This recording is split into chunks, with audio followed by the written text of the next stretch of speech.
Well, hello there, everyone.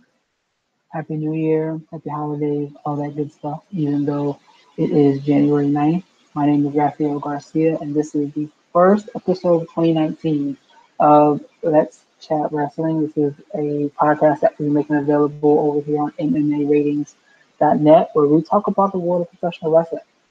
I do believe that there is some intersection between the two where we can talk about combat sports and talk about pro wrestling. And I am building this podcast as a space for us to do so here. So thank you for your time. Thank you for listening to this episode. Feel free to go back and listen to some of our past shows as well.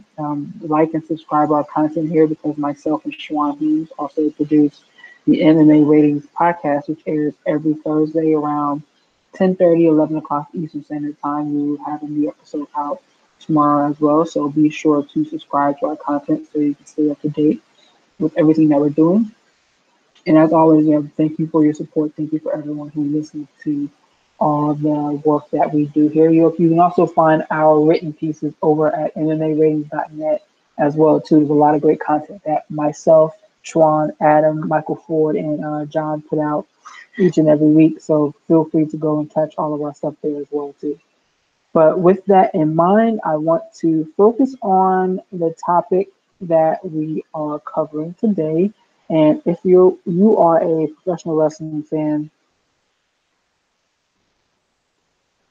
if you are a professional wrestling fan, then you definitely have a lot to be excited about because this week has been a pretty interesting one in the world of professional wrestling.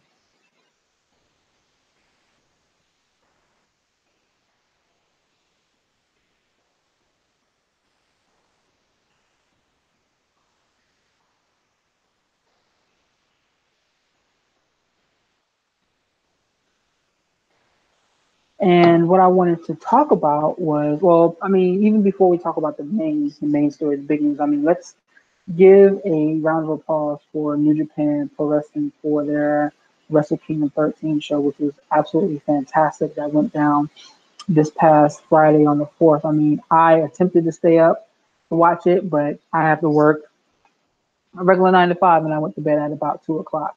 But I am planning on going back and watching it again just because it was an exceptional show from start to finish. If you have not seen it and you consider yourself a wrestling fan, I definitely feel like you need to go ahead and watch that show because it's going to be pretty great to see. It's also pretty I don't want to say sad. That's not the right word I want to use here, but Kenny Omega and Kushida, two big name stars from New Japan Pro Wrestling, and maybe their last show with NJPW for a little while, as they both have announced that they're leaving the organization. Many are expecting Kushida to head over to WWE, and they also made a pretty big offer for Kenny Omega, but it seems like that's also off the table. That's what I'm hearing now.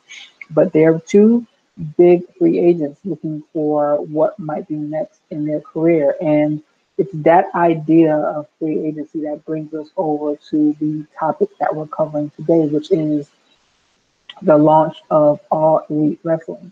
Again, this is a story that if you consider yourself a pro wrestling fan and you have not heard about this week or the last 2 weeks, then I don't know what rock you've been living under because this is something that's every major outlet is talking about, even those that don't really cover the indie promotional scene. This is a pretty big moment and a pretty big topic. So let's kind of jump right on into it as we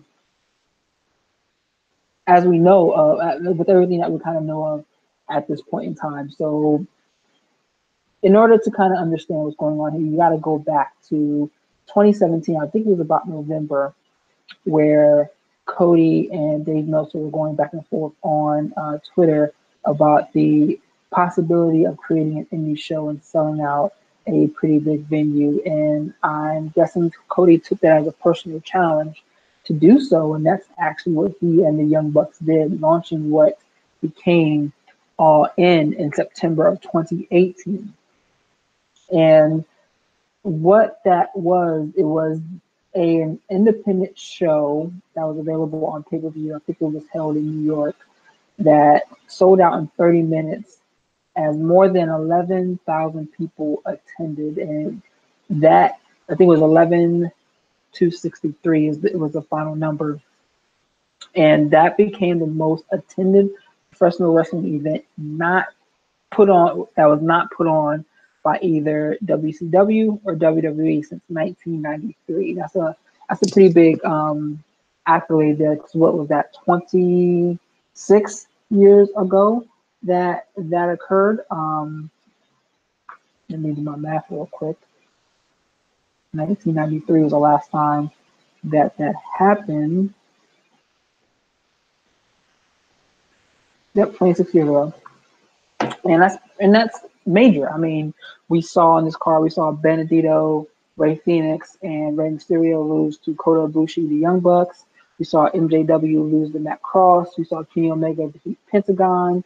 We saw Britt Baker win. I think it was her or no, Tessa Blanchard won the women's four-way. We saw Gordon win the Battle Royal, then lose to Jay Lethal. We saw Christopher Daniels beat Stephen Amell. Saw a lot of great action on this card, and in my opinion, this was one of the better pay-per-views of the year. And what made it one of the better shows of the year wasn't necessarily just the in-ring work. And oh yeah, let me shout out to Joey Janela, Adam Hangman Page, and that was great too. But it's not just the in-ring work that made All In so special. It was something different from what we were getting with ROH or Impact or New Japan, especially with WWE. I'm going to talk about that in a second.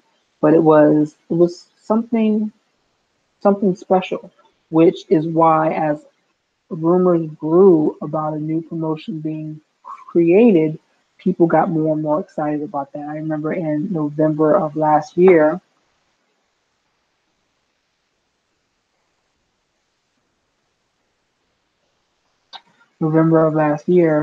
there was a growing rumor about a new promotion being started with Chris Jericho and Jim Ross at the helm, and the Khan family, which they are the owners of Fulham and the Jacksonville Jaguars. And what kind of grew from there was rumblings about what would eventually become All Elite Pro Wrestling. And that's really where we are today. The promotion was officially announced on New Year's Day, and we know that they've already trademarked many different. They've copyrighted many different phrases that they intend on using with the organization, such as All In Double or Nothing. That's the next pay-per-view that's coming up. All Out, Tuesday Night Dynamite, and a couple of other phrases that people are kind of looking at, like, well, this is the build that they're putting around the industry or around the promotion itself. So again, probably the most recent bit of news that came out was Tuesday when they held their press conference. I'm calling it a pep rally of sorts. They held it in Jacksonville, which was actually walking distance from the SmackDown event that was going on at that time. And what was interesting about this is they're calling it a coincidence that it occurred on the same day as that Tuesday SmackDown or Tuesday WWE SmackDown, whatever. Excuse me, my mind's all over the place. But during this session, they released a lot of news about what AEW was going to be, who's who in the organization. We're really going to run down that. And it gave a lot of news about what's coming, what's to come, what's next. And then it left, in my opinion, the response has been widely positive to what came out during that pep rally on Tuesday. And it was a good segue into some pretty decent pro wrestling that night. I'm sure SmackDown was a good show, but definitely the announcement of AEW was probably the bigger, the pep rally from AEW was the bigger news bite of the evening. So let's talk about what came out from that event. So we know that Tony Khan, who is the son of Shahideen Khan, of the Khan family, as I've mentioned, the owners of the Jacksonville Jaguars. Tony Khan will be the president. His father is a main investor. They have $100 million backing this promotion. Cody and Matt and Nick Jackson, also known as the Young Bucks, if you do not know, are the executive VPs of AEW, and Brandy Rhodes is the chief brand officer. They've also brought in a number of producers as well who will be running the backstage aspect of the show. And some names you will recognize: Billy Gunn, who's a producer; BJ Whitmer, who's a producer; Dana Massey. I'm not too familiar with her, but or whoever that is. That's the head of merchandise, and Jeff Jones, who's another producer as well. So those are the backstage um, talent. And as far as the roster goes, let's start with the women first. But we obviously have Brandy Rhodes, and she's been named the chief brand officer. I'm not quite sure if she's going to be a full-time wrestler or not, what her role will be on camera. I do expect her to have an on-camera role because she's also very close with her husband, Cody, but she's been deemed the chief brand officer. Britt Baker, who is she's also, I believe she is Adam Page's girlfriend. I think, I'm not sure. I don't care, but she's linked to that group as well. She's been brought in. She was probably the first big. She was the first big signing on the female side of the roster. And Penelope Ford, who is the girlfriend of Joey Janela, and also linked to his character, she's been brought in as another female competitor. I also saw that they were talking about bringing in Mayua Itami, who is a big time wrestling star over in Japan, considered one of the top three that were there between Kairi Sane, Io Shirai, and then it was Mayu. And she's been rumored to have been offered a contract, but I have not seen anything that kind of has confirmed that. But those are the three names that are linked to the female side. And then on the male side, we have a bunch more names, and some that you will recognize, some I didn't recognize as well, but we're going to run through that group as well. We have SEMA, Christopher Daniels, obviously Cody, El Lindemann, Frankie Kazarian, some of you will recognize that name, Adam Hangman Page, of course, Joey Janela, Matt Jackson, Nick Jackson, Scorpio Sky, T-Hawk, and Takahiro Yakamura. Other names that you will recognize: Maxwell Jacob Friedman, also known as MJW. He was on All In. Like I said, he lost to Matt Cross. But the two big ones were Pac, who is better known as Neville from the WWE, and former multiple time WWE champion Chris Jericho, who was also linked with this. And what's especially special about Jericho is that he had a promise out there that he would never compete in the United States unless if it was under the WWE's banner. So to see him get signed by AEW, that's definitely a big time get for them. It says a lot, and in my opinion, I think that that's going to spark a lot of attention by the rest of those within the wrestling industry that are unhappy with where they are, especially within the WWE. But having Pac and Chris Jericho on the roster is big to me, because I am actually working on a piece now that I've pitched about.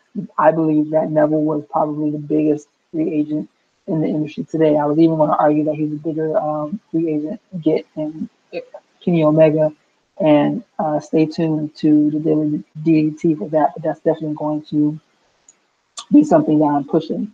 But other important notes that came out as well is that the women on the roster will be paid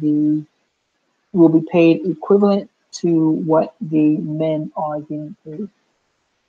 And that's big because, again, well, first and foremost, we don't see women get paid the equivalent to men on a corporate level nearly anywhere, let alone sports. So to see that be the first news, the first thing that they announced was definitely very big there, and it's interesting to see who they bring in to the women's roster now that they're doing this, and it's interesting to see what the rest of the women's wrestlers across the industry, especially within the WWE, what they look and see here. Because every time, I mean, on a week by week basis, we talk about how there's so many women on their roster that are not being used correctly or are all being lumped in to one storyline.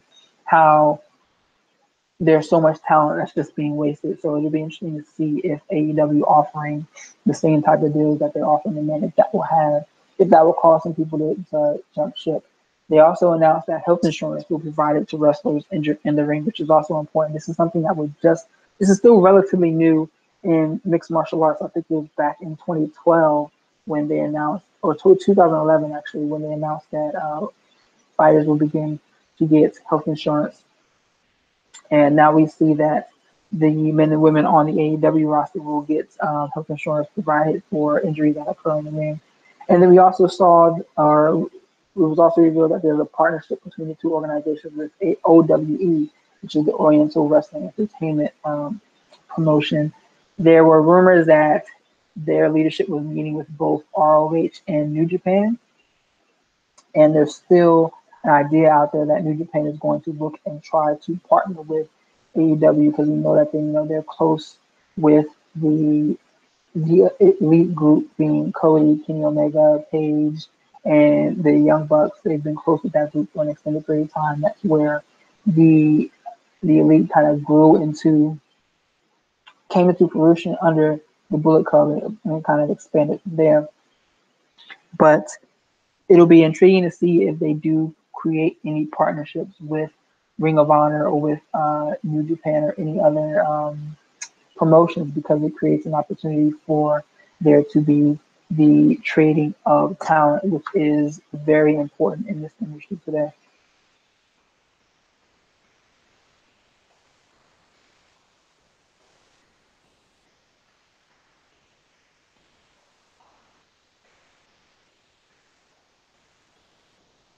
I was thinking about writing a piece about the top talent that they should try to leverage, and especially within ROH. I mean, Jonathan Gresham, Flip Gordon, Benedito, Jeff Cobb over in New Japan, Brian Cage. I mean, there's so many different guys that can be thought of to say, hey, let's leverage these partnerships and get some more interesting names in our ring. So we'll see what happens there. And I mean, we see what New Japan is doing with ROH. They have that G1 Supercard that's going on the weekend of WrestleMania 35. It's going on Saturday. They sold out Madison Square Garden, and that's such an important moment because it actually caused WWE to move Takeover, which usually happens on the Saturdays before major pay-per-views. They moved Takeover from there to the following, to that Friday actually. So they moved it to the day before. So now it's Takeover Friday, G1 on Saturday, WrestleMania on Sunday. So that's definitely pretty big. So why is this AEW's announcement important for the professional wrestling industry? And I think it's the main thing to me is that this initial foundation that they've created shows that they are trying to become real competition to the WWE. Does this mean that we're going to have two shows going on Mondays? No. Does this mean we'll have two shows going on Fridays?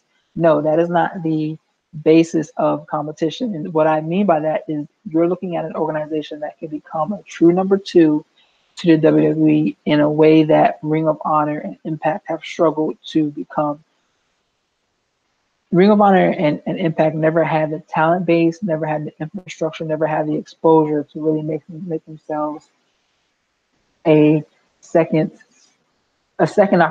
option for those who enjoy professional wrestling. I want to compare it to what you see in mixed martial arts with UFC and Bellator. UFC is the big dog in the room. Bellator is there, but even though they have Viacom money, they have Viacom's backing, they don't have the roster and they don't have the exposure that allows them to be considered a true number two. You see it in, as I mentioned, they don't have the roster to compete with the UFC, the roster of stars that draw attention, but they also don't have the exposure. When you look at their rating from a overall standpoint, they never really do the same type of numbers as UFC events. I think this year was one of the first years they've beaten the UFC on multiple events. I think it happened twice, or 2 or 3 times in 2018.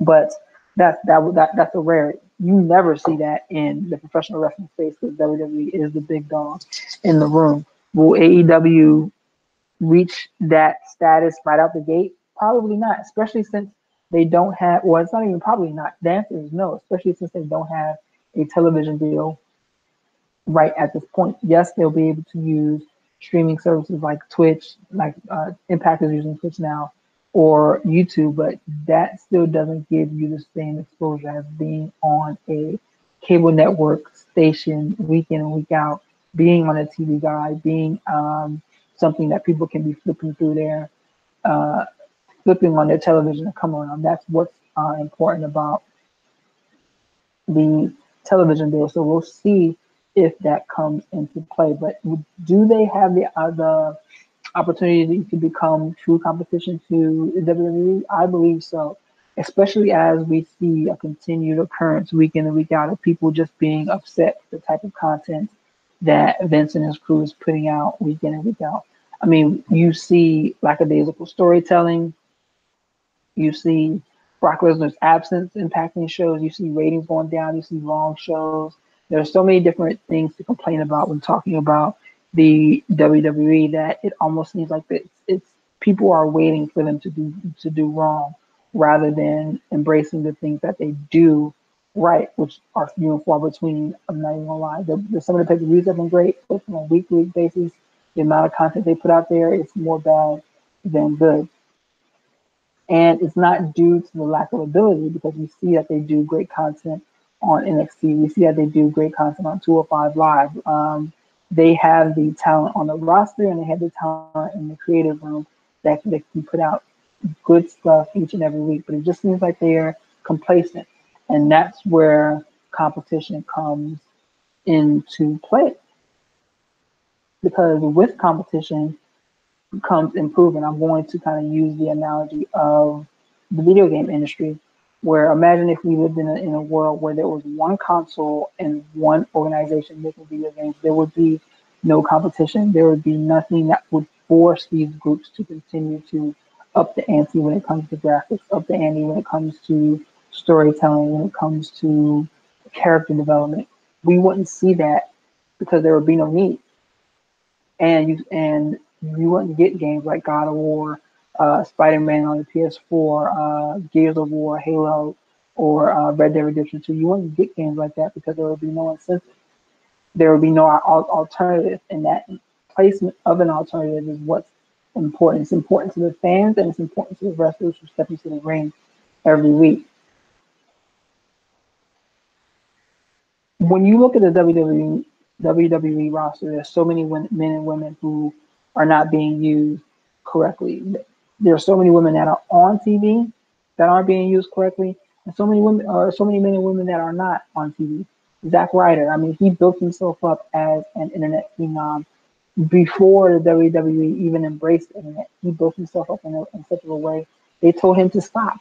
Yeah, he had that one day intercontinental title reign years ago, but he's never really been in a place where we can really see his talent. I mean, you have Zack Ryder, you have names like Mojo Rawley, Heath Slater, Bobby Roode. On the women's side, you have like Dana Brooke, you have Nikki Cross, you have Ember Moon, you have Naomi, you have so many different women on that side as well that aren't being used correctly that could flourish somewhere else. I'm not necessarily saying AEW is that somewhere else, but it at least gives them an opportunity to take a step back and say, hey, maybe I could step into that realm and be something bigger there than I am here. It reminds me of a line from Rob Van Dam when he was growing into that Mr. Monday Night character back in ECW, where he basically said,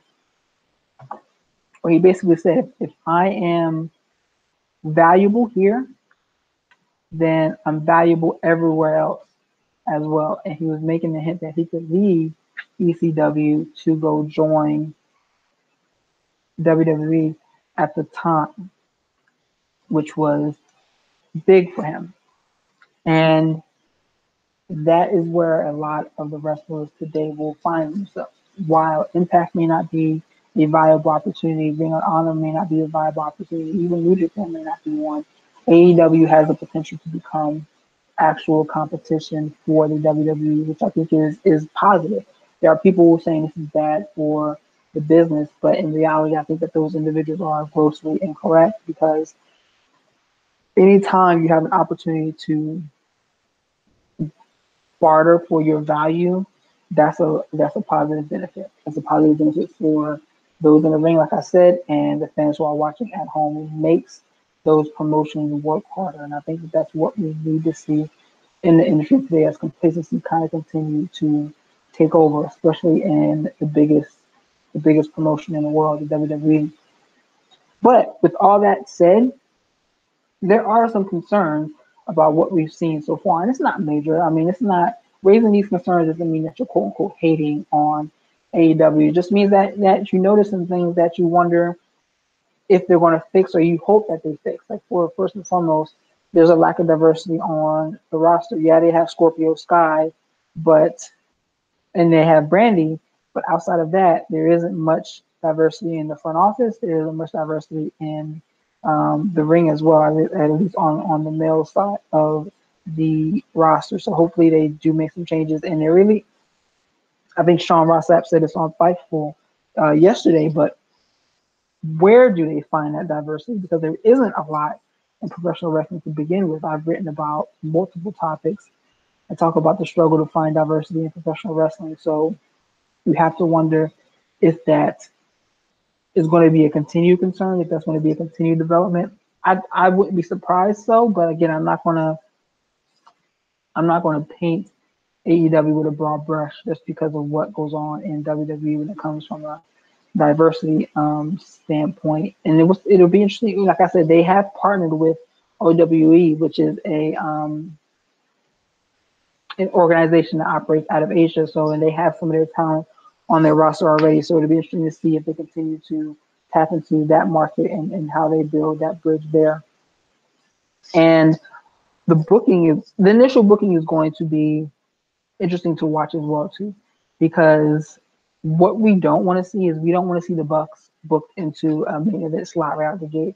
We don't want to see Cody booked into a main event slot. We don't want to see the women's division built around Randy. If that's the case, I mean, it basically becomes what WCW and TNA did back in the day, where they booked where main people like Hogan and Russo and Flair and everyone booked themselves into main positions just because they had that clout. We don't want to see that same thing happen with AEW. At the press conference on Tuesday, Adam Page was talking about being the first AEW champion, and that's what brought out Pac to confront him, teasing towards a feud between the two. And that right there got me totally excited because it gives both of those guys something to do. I don't think we've seen them in the ring together, which immediately creates some interest. I mean, Neville, like I said, Neville is, in my opinion, is the highest free agent in the industry today, and to see him get placed against Page, who many people thought was going to the WWE, we know he has that look and feel that the WWE likes.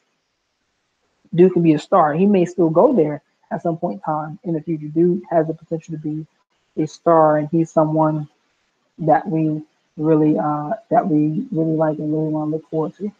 The other aspect, I already kind of talked about this, was can they get a television deal, because it'll help them get in front of more people on a consistent basis.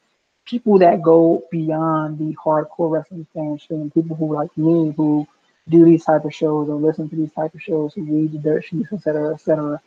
For them to be successful, they have to go beyond that market space. And one aspect of going beyond that market space is getting on a network somewhere. It's not necessarily doing house shows and traveling, but getting on a network and being on there consistently. I think that that's definitely what's really important. You see that with New Japan today as they've partnered with Access for more attention, and that's grown to them actually doing a North American tour this year. So we'll see how that really goes. And then the other thing that kind of came out, I want to say, but it hasn't really been talked about, especially since in the last week or so, is that there are some individuals on the media side who are supposedly linked to AEW as consultants. And people have thrown out Dave Meltzer's name, and it's not, nothing's been confirmed. He's denied it, whatever. That's his business. But it'll be interesting to see if the so-called consultants are disclosed, because if media members are consulting with AEW, they have a personal investment in the promotion being successful, so that can skew their coverage of the promotion. So that is definitely a conflict of interest, and it'd be intriguing to see if those names come out at some point in time in the future. But all in all, there is a lot of excitement going on about this new promotion and the impact it'll have on the industry as a whole. You may think that Vince McMahon and those in power in the WWE do not care, but it shows exactly why they began snapping up people like Walter, like Kevin Lee, like Keith Lee, excuse me, like Matt Riddle, Ricochet, and so many others. They snap these guys up because they don't want them to be on the market for AEW to use.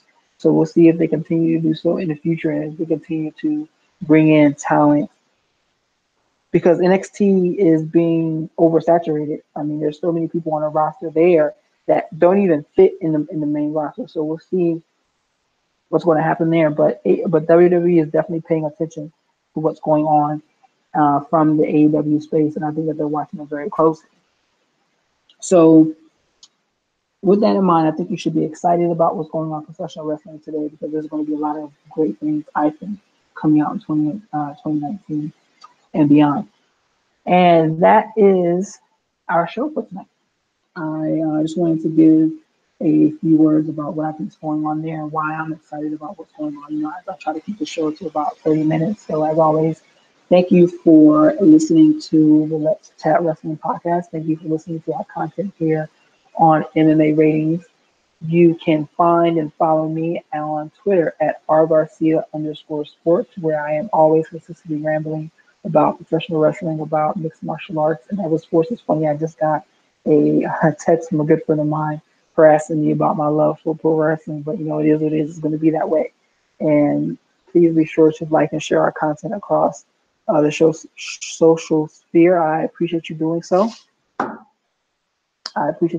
So continue listening to us here and come back next week, as we'll be back next Wednesday. I also may be bringing in a co-host as well, which should be interesting. So keep an eye out on that. But as all in all, I appreciate your time. Thank you, everyone, for listening to us, and we'll be back next week.